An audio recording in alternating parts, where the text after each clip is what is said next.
my voice to worship you, oh my soul, rejoice.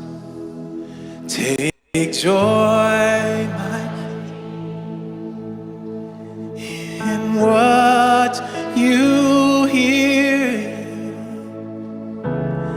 and let it be a sweet, sweet sound in your ears. I love you, Lord, and I lift my voice to worship you, oh my soul, rejoice. Take joy, my King, in what you hear, and let it be a sweet, sweet, let it be a,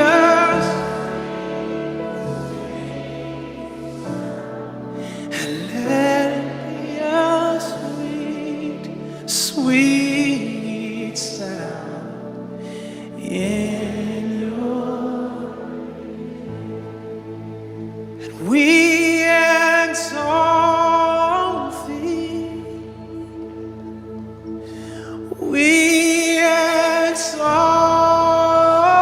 thee, we exalt thee, oh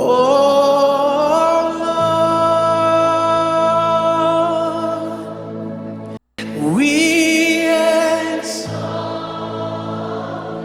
all over this room, sing, we exalt thee, Jesus, we exalt thee, yeah. Oh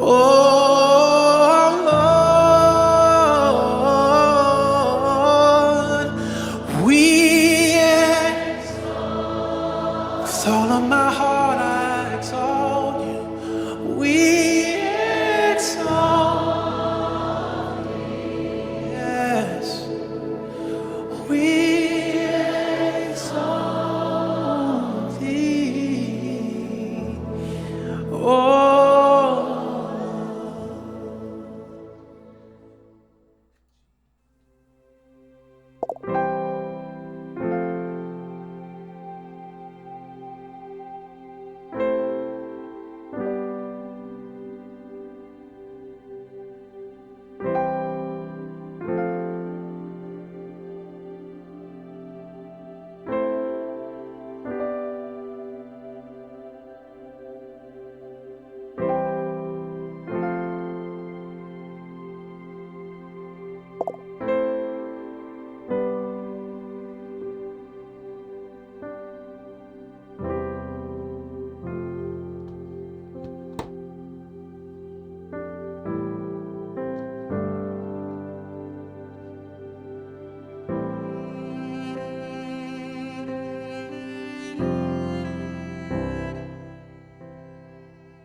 Mon frère, ma sœur, mes bien-aimés dans le Seigneur, je vous salue dans le précieux nom de Jésus-Christ et nous sommes contents d'être avec vous aujourd'hui encore une fois pour vous présenter l'instruction prophétique.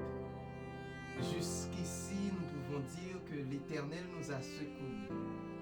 Il nous a fait des promesses extraordinaires, des promesses à nul autre pareil, des promesses que le monde ne pourra jamais comprendre, des promesses que même les portes de l'enfer ne pourraient pas ne pourra jamais dévier, annuler. Parce que ce que papa a dit, sa bouche l'accomplira. Et si vous et moi, nous sommes dans la foi, nous croyons dans le Seigneur, nous allons voir la gloire de Dieu. Nous allons voir la gloire de Dieu dans notre vie, dans notre conception de vie, dans nos prises de décision, à tous les points de vue. Nous allons voir la gloire de Dieu.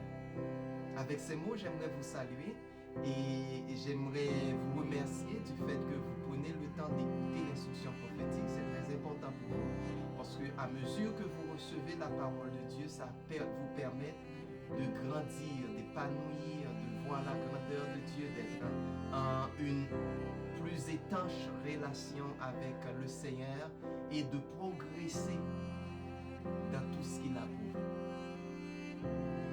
J'aimerais remercier mes parents spirituels, les apôtres Moïse et Jessica Castillo, et nous leur remercions parce qu'ils nous ont donné accès aux plateformes Liberté pour les Nations, ce qui nous permet de partager l'évangile de grâce ou l'instruction prophétique à travers le monde dans plusieurs langues. Donc nous leur remercions et nous prions pour eux parce que nous connaissons que Dieu a de provisions extraordinaires pour leur vie. Prions ensemble parce que je ne veux pas vous parler de par moi-même, mais j'aimerais plutôt inviter le Seigneur à ce qu'il vous parle au travers de moi. L'utiliser comme un moyen, comme un outil pour que je puisse vous apporter la parole. Prions ensemble. Seigneur, nous te remercions, Papa. Nous te sommes entièrement, totalement reconnaissants. Tu es notre Dieu, tu nous as aimés avant même la fondation de la terre, avant même la création, Seigneur. Tu nous connais et tu as planifié à ce que nous puissions en retour te connaître, Papa. Nous te remercions. Le moment est venu pour moi de te représenter, de parler, Seigneur, en ce qui te concerne, en ce qui nous concerne, en ce qui concerne le royaume, Seigneur. Je ne veux pas parler de par une érudition ou quelque chose qu'on a lu ou quelque chose qu'on a seulement appris. Mais je veux parler par toi, Seigneur, par le Saint-Esprit. Je t'invite, Seigneur, utilise-moi et fais en sorte que, Seigneur, ces paroles soient bénissantes pour tes enfants, maintenant et pour l'éternité. Amen. Amen. Sans plus tarder, nous allons juste rentrer dans notre instruction prophétique pour aujourd'hui. Et si vous nous suiviez, vous comprenez bien que la série pour le mois de décembre est « Une porte s'ouvre à vous ». Donc, Dieu a ouvert une porte pour vous. Une porte s'ouvre à vous. Et nous poursuivons l'étude de cette série, Une porte s'ouvre pour vous. Et Dieu ne veut pas que cette porte soit fermée. Nous vous rappelons que la porte même que nous vous présentons est le Christ lui-même. Parce que derrière lui, il n'y a pas d'autre porte. Il est le chemin, la vérité et la vie, et il est la porte que vous et moi, en tant qu'enfants de Dieu, nous voulons vraiment. Vous connaissez, nous connaissons bien que la parole nous dit, cherchez premièrement le royaume et la justice de Dieu, et toutes les autres choses viendront. Toutes les autres choses dans ce monde, ou les autres choses que nous pouvons considérer de faibles, viendront. Mais il faut premièrement chercher le royaume et la justice de Dieu. Donc Dieu ne veut pas que la porte du salut, Dieu ne veut pas que la porte soit fermée. Maintenant nous sommes prêts. Nous sommes dans un sens préparés pour que cette porte s'ouvre pour nous. Nous n'attendons pas Dieu. Nous n'attendons pas le mouvement de Dieu. Nous n'attendons pas l'apparition de Dieu. Mais Dieu nous attend. Il attend à ce que nous soyons au bon endroit, nous soyons obéissants, nous soyons dans la foi pour que toutes les bénédictions qu'il a pour nous soient révélées. Quand les portes s'ouvrent, nous avons l'opportunité de faire quelque chose de nouveau. Nous avons l'opportunité de progresser dans un autre aspect, dans d'autres aspects. Et à travers cela, Dieu nous emmène dans une autre dimension. Donc oui, Dieu veut à ce que les portes soient ouvertes pour nous par le fait que nous allons progresser dans ce qui a attrait avec le royaume des cieux, le royaume de Dieu, la bénédiction de Dieu, tout ce qu'il a pour nous vraiment. Donc c'est très important. Et chaque jour, Dieu ouvre une porte pour vous. C'est un miracle de Dieu pour votre vie. Un miracle de vie, un miracle de santé, un miracle de joie, un miracle de paix, un miracle de vous réveiller et d'être avec votre famille. C'est un miracle. Et c'est une bénédiction. Donc, ce sont des portes que vous et moi, nous pouvons constater. Des portes, des opportunités que Dieu nous donne chaque jour. Mais que bien souvent, nous ne voyons pas. Nous ne valorisons pas. Et peut-être beaucoup ne le voient pas de cette façon. Et des fois, il faut même prier pour que les bénédictions qu'on reçoit ne soient pas plus tard des sujets de malédiction. Parce que quand nous sommes bénis et que nous ne comprenons pas que cette bénédiction est venue avec beaucoup de responsabilités et il faut gérer cette bénédiction, il faut vivre dans cette bénédiction d'une manière à ce que la gloire de Dieu va être une sorte de témoignage pour les autres, on tombe dans deux choses qui ne plaît pas à Dieu. Donc, on fait de cette bénédiction une malédiction. Donc, ça demande de la maturité spirituelle, de comprendre que merci Seigneur, tu as ouvert cette porte pour moi maintenant. Je dois être beaucoup plus aux aguets pour marcher, pour rester dans ta lignée, parce que la bénédiction vient avec une responsabilité. Combien peuvent dire avec moi, Seigneur, ouvre la porte de la vie, car il y a tant de projets, et surtout de faire toute la volonté, tout ce que tu veux que je fasse, Seigneur, de remplir les buts, ou le but que tu as pour moi. Seigneur, ouvre la porte de vie.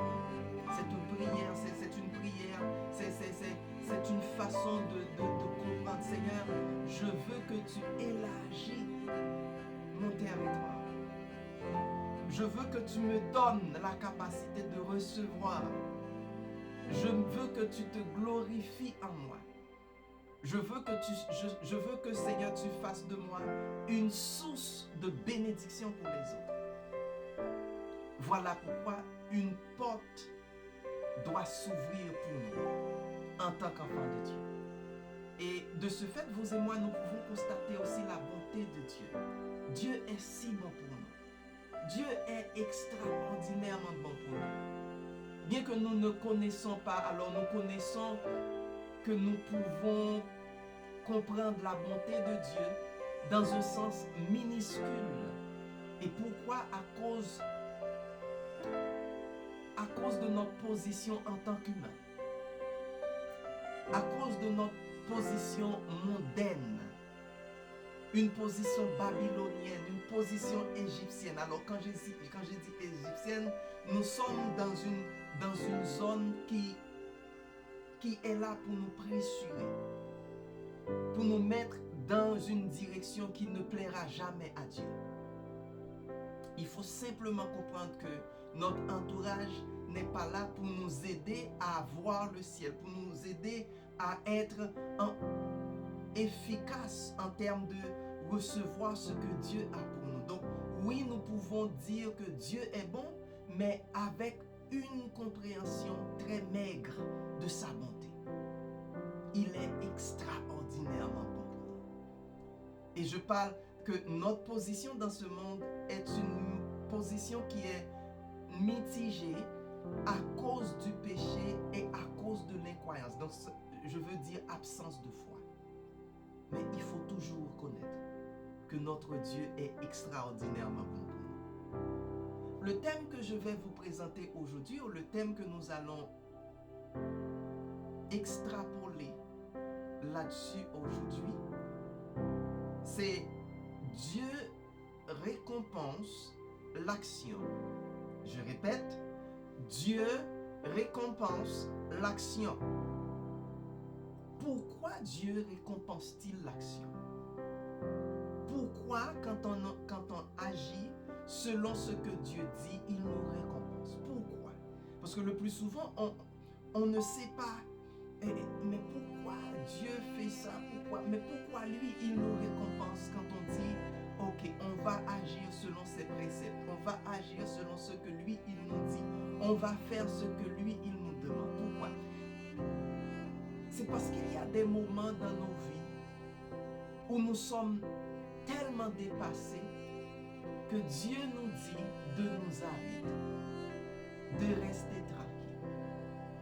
Il se pourrait bien que vous preniez une responsabilité, vous dites que ok, moi je suis serviteur ou servante de Dieu, enfant de Dieu, donc je vais agir en fonction du royaume, je vais prendre la responsabilité, et d'un coup on envisage ou on voit que cette responsabilité est énorme par rapport à notre compréhension de notre capacité personnelle.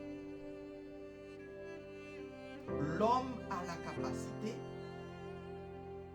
d'être un être qui est frappé par ce sentiment ou cette connaissance de complexité inférieure. C'est-à-dire, on pense de soi d'une manière très basse, pas à la lumière pas de la manière que Dieu nous voit.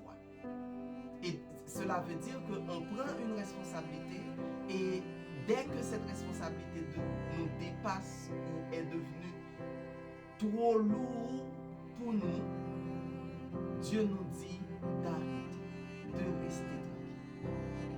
Il y a des situations, donc des problèmes où Dieu dit arrête d'y plonger, je vais le faire. Votre position maintenant, c'est de croire simplement. Activez votre foi. Mets votre foi en action.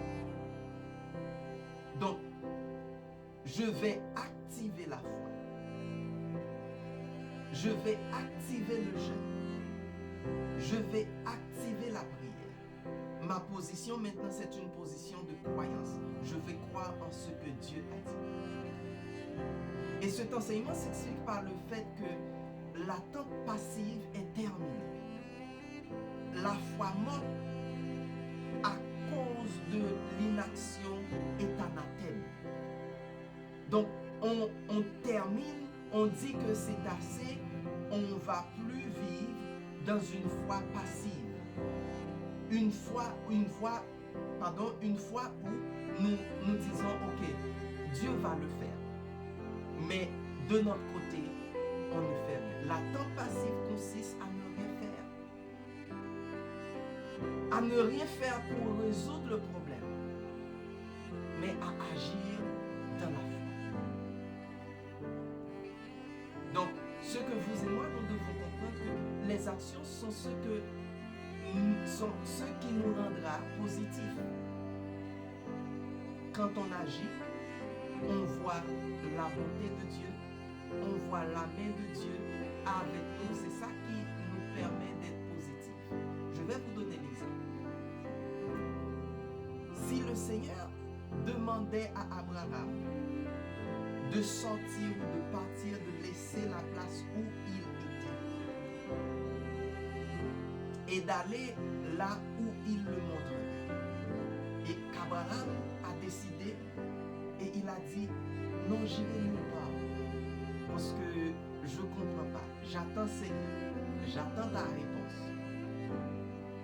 Que serions-nous aujourd'hui? On ne parlerait même pas de peuple élu, on ne parlerait même pas d'Israël. On ne parlerait même pas de ceux qui gagnent avec le Seigneur. Donc, si Moïse, lorsque Dieu lui demandait de longer son bâton sur la mer, ou d'étendre le bâton sur la mer, à la mer Rouge, et qu'il a dit, Seigneur, j'ai compris, mais j'attends. J'attends que tu te montres à moi. J'attends, Seigneur, que tu te manifestes à moi. Que serions-nous aujourd'hui dans le sens de recevoir ou de comprendre que n'importe quelle situation qui est devant nous, le Seigneur a la capacité de détruire cette situation, d'enlever la situation, et nous devons simplement faire ce qu'il nous demande de faire. Donc les actions sont ce qui nous rendra positifs. Car une action est ce qui détermine votre bénédiction. C'est l'action qui va déterminer votre bénédiction. Quand nous mettons en action ce que Dieu nous a donné, Dieu nous récompense. Alors là, je ne veux pas même parler de ça parce que vous comprenez qu'il y a toujours un résultat à ce que Dieu nous dit. Dieu nous met toujours dans des positions, quand nous agissons selon ce qu'il dit, la bénédiction est venue. Parce que après tout ce qu'il veut pour nous, c'est de nous bénir. Et tout résultat par rapport à l'action qu'il nous demande d'entreprendre réside la bénédiction. Donc aujourd'hui, Dieu distribue des plans pour votre vie. Dieu a recommandé de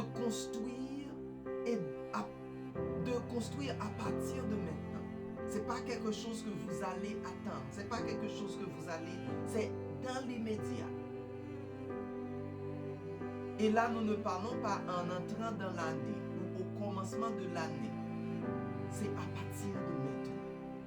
À partir de maintenant, nous devons comprendre que Dieu nous demande d'agir en fonction de ce que lui, il nous dit. D'agir en fonction de sa parole.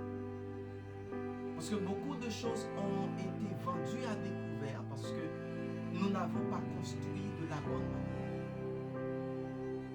Aujourd'hui, Dieu nous donne les plans pour construire sur la table. Et c'est pourquoi il faut agir dans la foi. Il faut agir selon ce que lui, il nous demande. Il faut agir en fonction de la révélation qu'il nous donne.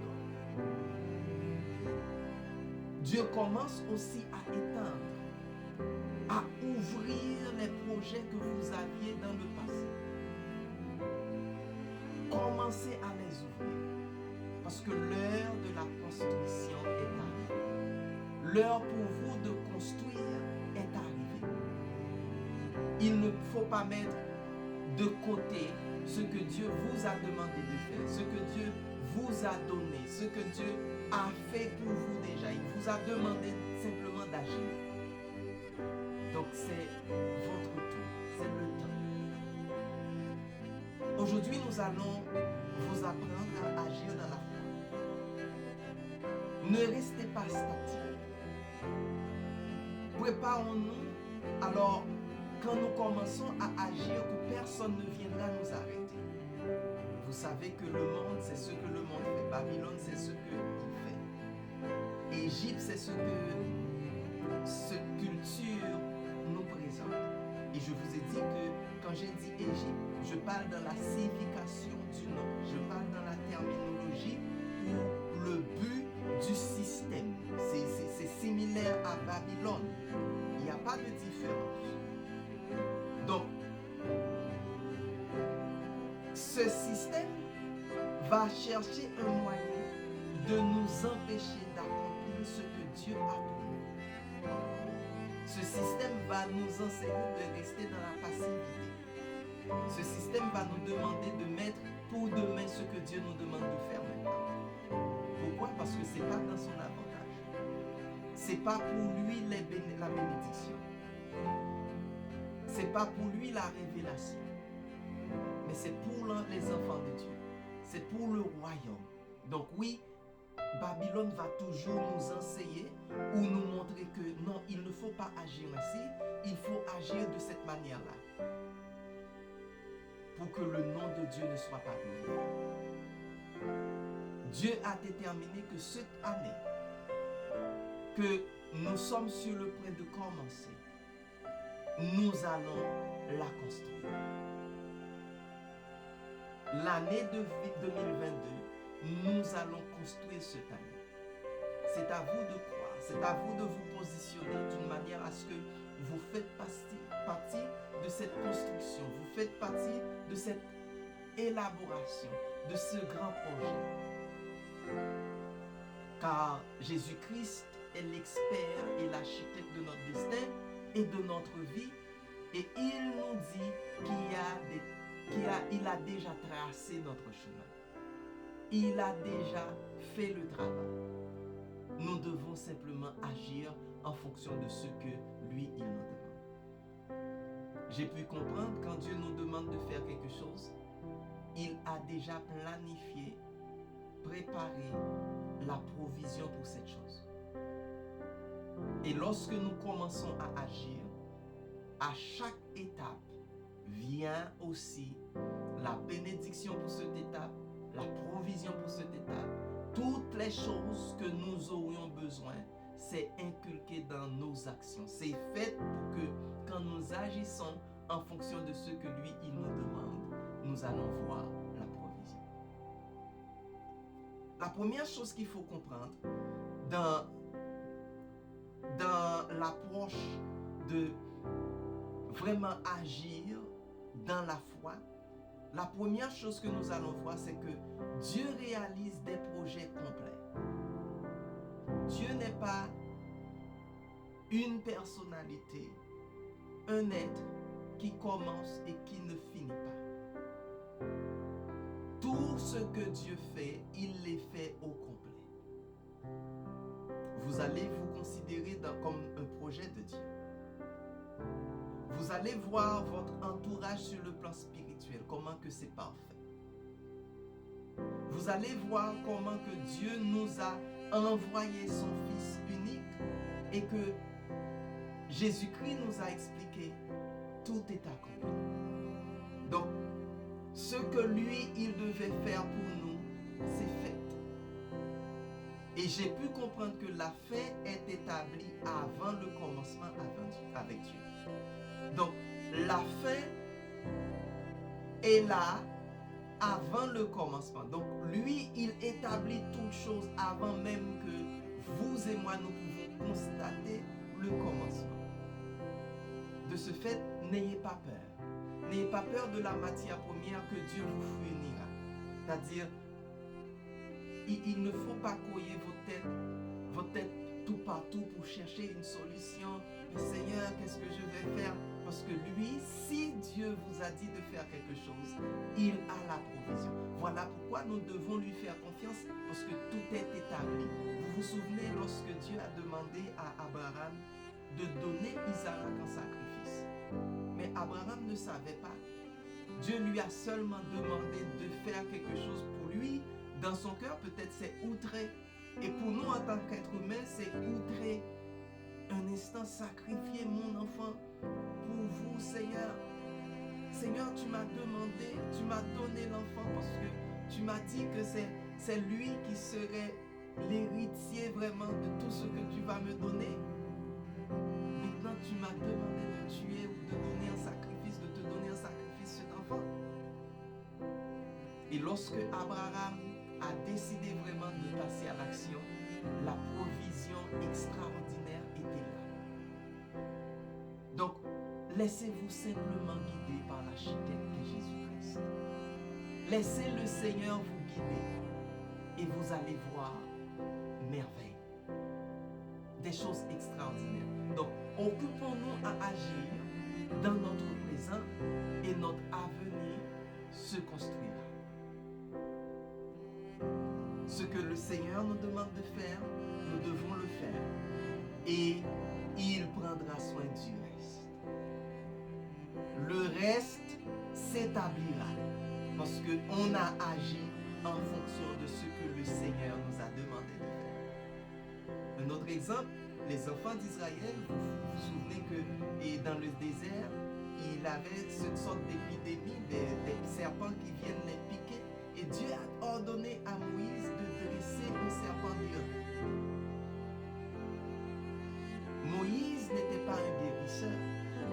Moïse ne connaissait pas qu'est-ce qui va se passer.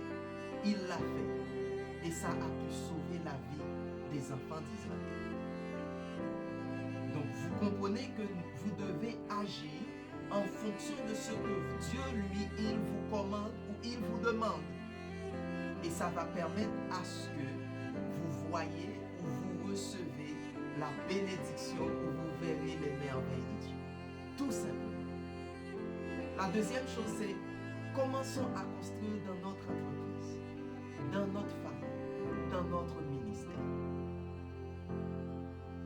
Il faut commencer à agir ou à construire là où nous sommes. Commençons à faire des premiers pas. Agissons dans ce que nous avons. Alors dans tout ce que nous avons, tout ce que nous n'avons pas pu réussir autrefois en tant qu'enfants de Dieu, nous devons agir dans ces choses. Nous devons agir dans ces choses. C'est pas simplement, ok Seigneur, bon, je sais pas, mais l'habilité ou la capacité qu'il vous a donnée, on va commencer à agir au travers de ces choses-là, au travers de l'onction qu'il nous a donnée, et viendra le reste des choses. Il faut regarder dans Jérémie 6, le verset 16, je le mets à l'écran pour vous, nous allons lire ça ensemble, que ce que Dieu nous demande de faire, ok? Voici ce que dit l'Éternel. Voici ce que dit l'Éternel. Tenez-vous sur les routes, regardez. Informez-vous des sentiers d'autrefois. Quel est le bon chemin? Et puis suivez-le donc, et vous y trouverez du repos pour vos âmes. Alors, du repos pour vous-même, pardon. Mais ils ont répondu. Alors, les enfants d'Israël, nous n'y marcherons pas. J'aimerais que ça ne sera pas votre réponse. Parce que Dieu nous demande de marcher dans l'onction, dans la bénédiction, dans la révélation qu'il nous a donnée. Il nous a demandé de suivre la voie qu'il a mise devant nous. Et c'est à partir de là que nous allons voir des choses extraordinaires. Et c'est à partir de là que nous allons trouver le repos pour nous-mêmes. Dieu nous a avertis. Donc, il nous demande de revenir sur les anciens chemins. Nous n'avons pas oublié les anciens chemins. Ce que nous faisons au départ. Dieu nous demande de retourner sur la voie qu'il nous a enseignée. Il y a une récompense à venir pour vous. Et cette récompense est sans fatigue. Car la parole du Seigneur ne vient pas vide, ne revient pas vide. La parole du Seigneur ne peut pas retourner dans sa direction vide sans accomplir ce que sa parole, ce que lui, il a dit. La raison pour laquelle il a parlé.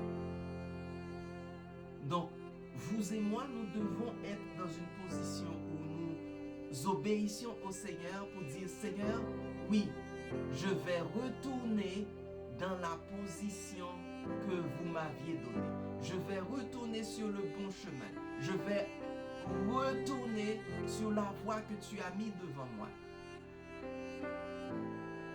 Je vais obéir, papa. C'est notre responsabilité. La troisième chose que nous devons regarder aujourd'hui, c'est nous avons également construit notre ministère. C'est très important parce que nous devons considérer tout ce que Dieu nous donne comme notre ministère.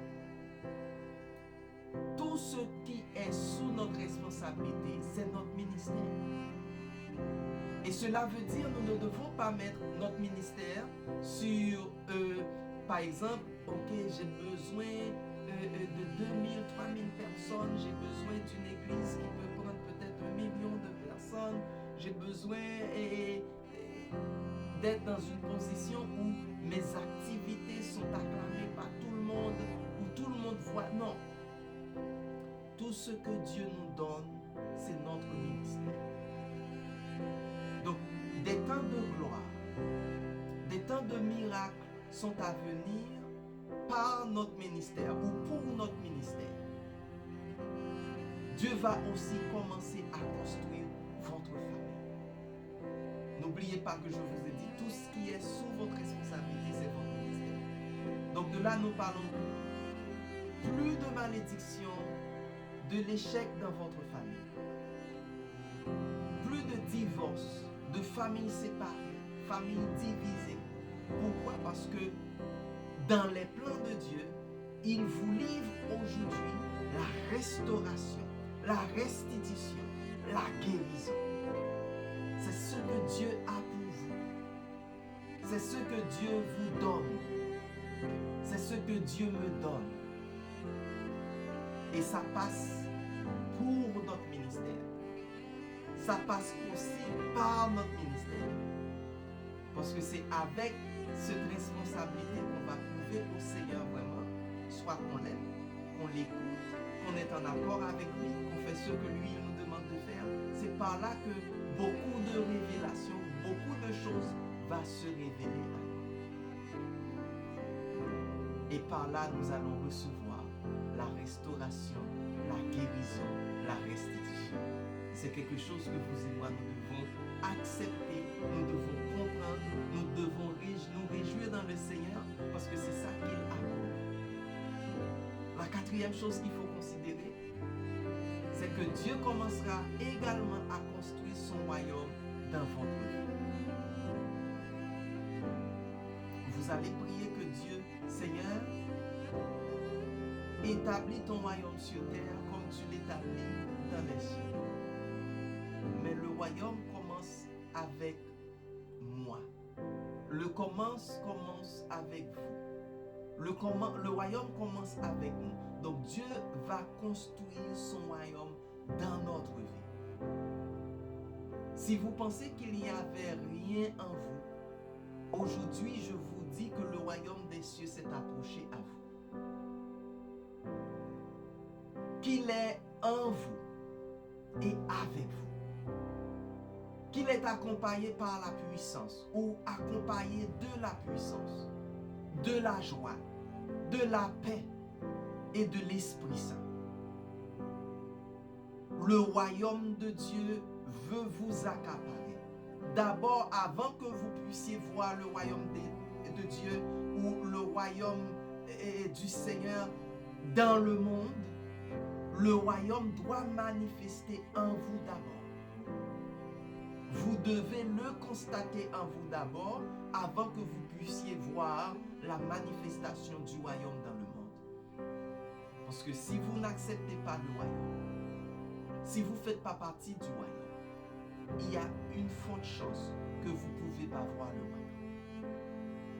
Vous allez dire, mais Josué, je ne crois pas, parce que Dieu fait des merveilles, Dieu établit des choses sur terre. Oui, mais si vous voulez retourner dans le passé où vous ne connaissez pas le Seigneur, vous ne pouvez pas constater ce que Dieu fait. Vous donnez l'accréditation ou le crédit à d'autres entités que Dieu. Dieu vous bénit, Dieu vous a permis de vivre, Dieu vous a permis de respirer, Dieu vous a permis d'être béni, Dieu vous a permis d'être guéri, Et il y a beaucoup de choses que Dieu seulement fait pour vous. Mais vous ne le reconnaissez pas parce que le royaume n'était pas en vous. Vous n'avez pas la capacité de voir le royaume des cieux, de constater ou de comprendre que Dieu agit en ce moment. Donc il faudrait que le royaume s'établisse en vous d'abord, puis vous allez voir la manifestation de Dieu. La cinquième chose qu'il faut comprendre, c'est que Dieu commence à ouvrir des projets que vous aviez dans le passé. Il est très important. Donc, il commence à donner des ouvertures. Car l'heure de la construction est venue pour vous. Et vous devez comprendre que les cieux sont déliés et les cieux sont ouverts pour votre vie au nom de Jésus. Vous devez accepter que le ciel, Dieu a ouvert des portes pour vous, pour que vous puissiez recommencer, établir, faire manifester la gloire de Dieu par les projets qu'il vous donne. Peut-être vous avez vécu sans but, sans motivation. Mais aujourd'hui, le Saint-Esprit vous dit de vous lever, de ne pas avoir peur, car une porte s'ouvre pour vous. Une porte s'ouvre pour vous. Et souvenez-vous du psaume 1er, le verset 3. Le Seigneur nous a dit qui nous sommes vraiment. Quand nous sommes accrochés à Dieu, quand nous sommes obéissants à sa parole, quand nous vivons dans la foi, quand nous agissons, quand nous mettons en action ce qu'il nous dit et ce qu'il nous demande, quand sa parole n'est pas seulement une parole de lecture, mais c'est une façon de vivre, des préceptes. Et c'est comme, ok, Seigneur, j'entends ta voix, je vais utiliser ta parole pour que je puisse agir, ou pour que je puisse faire des choses. Et je vais mettre le psaume 1er, verset 3, nous y lisons ensemble. Voici ce que Dieu déclare pour vous. Alors, il prospère comme un arbre, et planté près de courants d'eau. Il donne toujours son fruit lorsqu'en revient la saison. Son feuillage est toujours vert, et tout ce qu'il fait réussit. C'est ce que Dieu dit de vous. Tout ce qu'il fait réussit. Tout ce que vous allez faire doit réussir. Tout ce que je vais faire doit réussir. Pourquoi? Parce que je suis un arbre implanté près de cours d'eau. Et pour moi, mes saisons, le temps que Dieu a mis pour moi, pour que je puisse réaliser ses projets, pour que je puisse manifester sa gloire, ça va être fait. Et de par là, j'ai réussi tout le temps. Cette parole nous dit que nous devons nous lever. Cette parole vous dit de vous lever. Vous êtes une personne qui apporte ou qui a des fruits. Une personne qui a des opportunités. Une personne plantée près de ruisseaux d'eau. Vous êtes implanté. Vous êtes fertile. Vous êtes très fertile. Et tantôt, je vous ai dit que en tant qu'être humain, tout homme est infecté par ce complexe d'infériorité.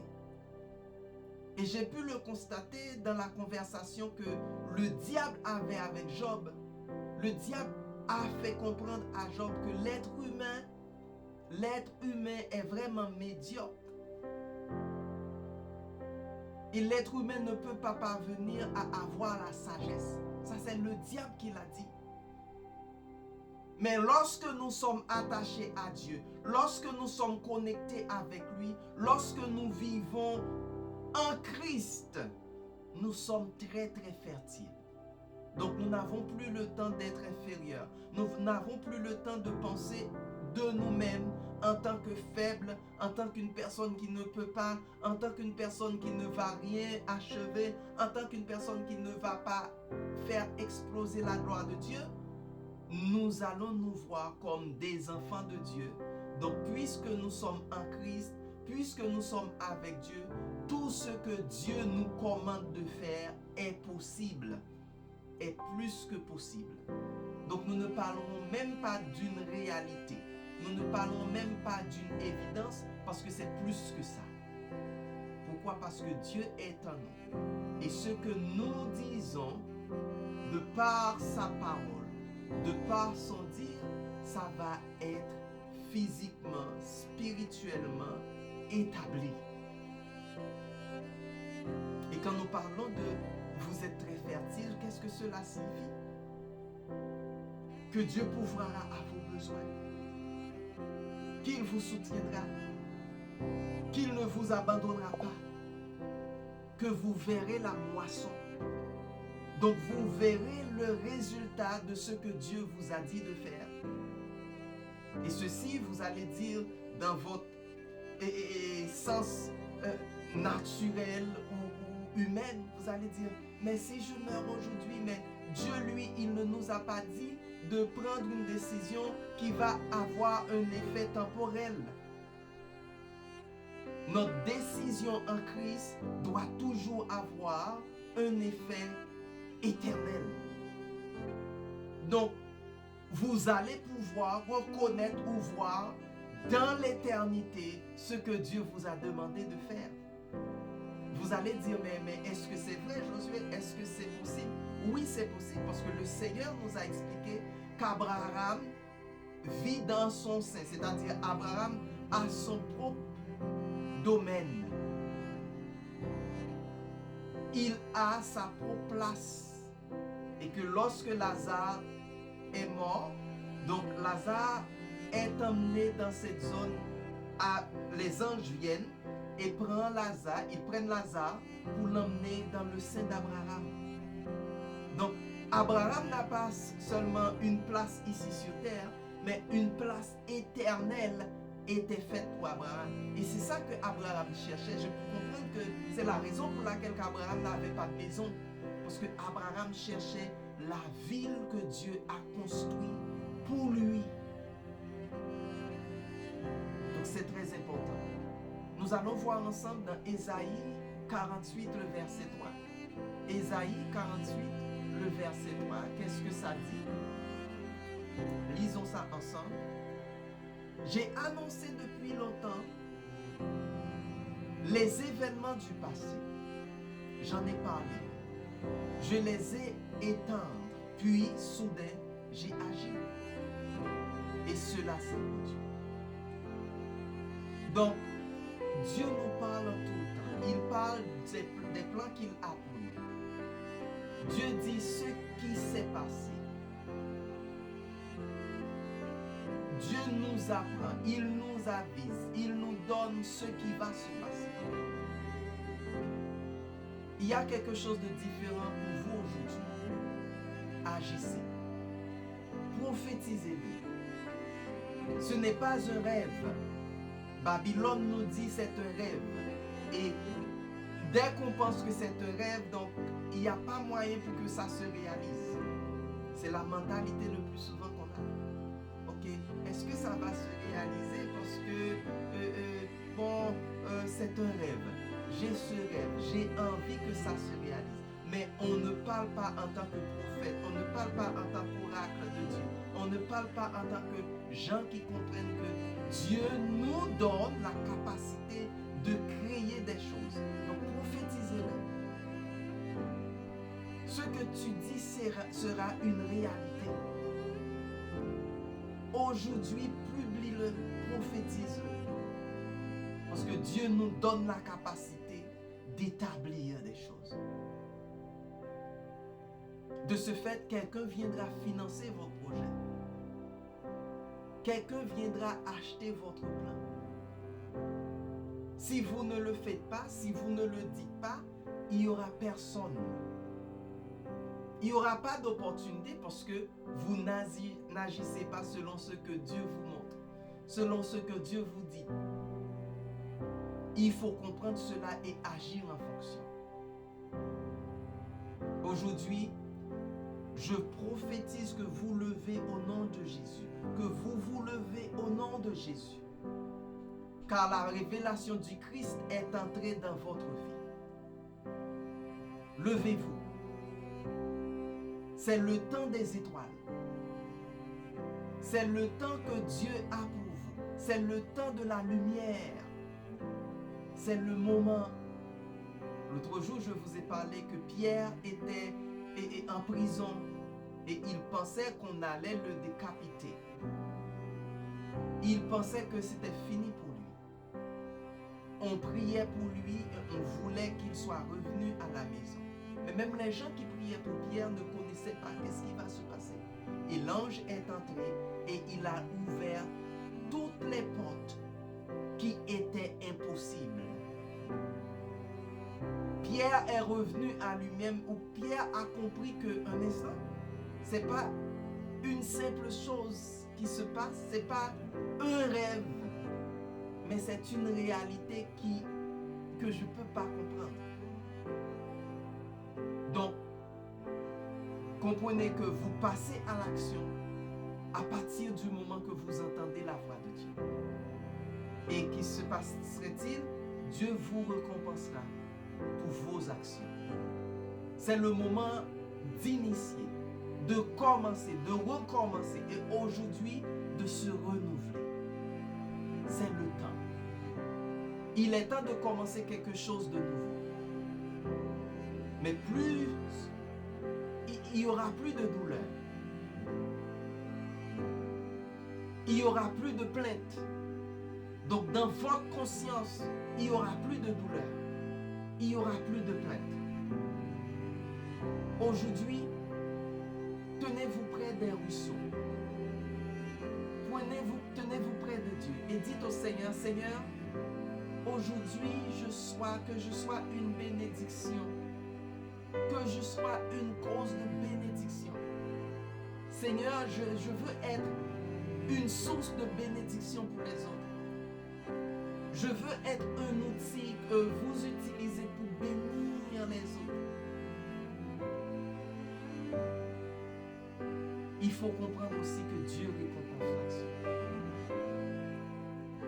Les intentions, nous tous en avons. Nous avons tous des intentions. Je pense à faire ceci. Je pense à faire cela.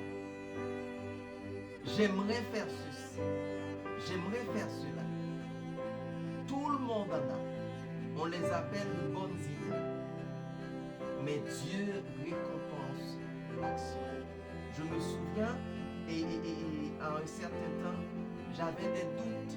Et puis, en priant, j'ai pu comprendre que le Seigneur m'a dit, c'est pas ce que tu penses, c'est ce que tu fais. Parce que ma pensée pourrait être contaminée, mais mes actions, la façon que j'agis, démontre vraiment est-ce que je suis un enfant de Dieu ou est-ce que j'obéis à ce que le diable injecte en moi. C'est pas l'intention, c'est l'action. Nous allons voir Proverbe 16, le verset 20. Proverbe 16, le verset 20. Qu'est-ce que ça dit? Celui qui réfléchit sur les choses trouve le bonheur. Et celui qui se confie en l'Éternel est heureux. C'est notre position de nous confier en l'Éternel. Si vous voulez être préparé, écoutez la parole. Écoutez ce message. Dites au Seigneur, j'ai terminé mon intention et je passe à l'action. Mes intentions, j'ai fini avec. Maintenant, je passe à l'action. Je peux y avoir de bonnes intentions. Mais maintenant, papa, je passe à l'action. Papa, je vais passer à l'action. Parce que c'est ça que tu veux. Il est très important pour moi, pour vous, que nous comprenions que le Seigneur veut que nous agissons en tant qu'enfants du royaume, en tant que ses enfants. C'est notre témoignage. C'est notre témoignage. Ce n'est pas seulement les intentions, mais c'est vraiment d'agir. Je prie à ce que le Seigneur vous permette de comprendre et de recevoir cette parole. Que cette parole soit pour vous une bénédiction. Déjà, nous sommes dans un mois de lumière, un mois de préparation pour l'année prochaine, un mois d'action, un mois de nous préparer pour la construction, un mois de nous préparer pour la manifestation, un mois d'être reconnaissant à Dieu. Et cette reconnaissance, nous allons l'exhiber ou nous allons démontrer notre reconnaissance par l'action. Je vais prier pour vous. Seigneur, merci pour ta parole. Tu nous as tant aimés. Papa, tu as agi et tu agis toujours pour nous. Tu te donnes à nous en sacrifice, tu nous parles tout le temps et tu fais de la provision pour nous. Maintenant, c'est notre temps d'agir. C'est notre temps d'entrer en action. Que nous recevons ces paroles, Seigneur. Et que demain, Seigneur, nous ne retournons pas pour dire, Seigneur, tu nous as abandonnés. Tu nous as délaissés. Mais tu nous as demandé d'agir. Et puisque nous n'agissons pas en fonction de ce que tu nous demandes, les résultats sont médiocres. Les résultats sont minces. Les résultats sont vraiment pénibles pour nous parce que nous avions raté le temps d'action. Remplis-nous, Seigneur, de puissance. Remplis-nous de toi, Seigneur. Et que nous comprenons que tu veux, en tant que tes enfants, que nous agissions parce que tu nous as parlé. Nous te remercions pour toutes ces paroles. Nous te remercions pour ta bonté, ta gloire. Nous te remercions pour ce que tu es. Dans le nom de Jésus. Au nom de Jésus. Merci Seigneur. Merci pour le temps que vous aviez passé avec nous. C'était bien et nous remercions le Seigneur pour ça. Donc, n'oubliez pas que nous sommes là chaque lundi, mardi, mercredi, lundi en anglais, mardi en créole et les mercredis en français pour vous apporter l'instruction prophétique. Agissez parce que c'est ça que le Seigneur vous demande de faire. Entrez en action. À partir du moment où vous connaissez que c'est le Seigneur qui vous demande de faire quelque chose, ne pose pas de questions. Agissez. Parce que derrière l'action viendra la bénédiction où vous verrez la manifestation de la gloire de Dieu. Soyez bénis, soyez actifs au nom de Jésus. Je vous donne rendez-vous pour la semaine prochaine avec une autre instruction prophétique qui va vous aider à établir ou à grandir dans la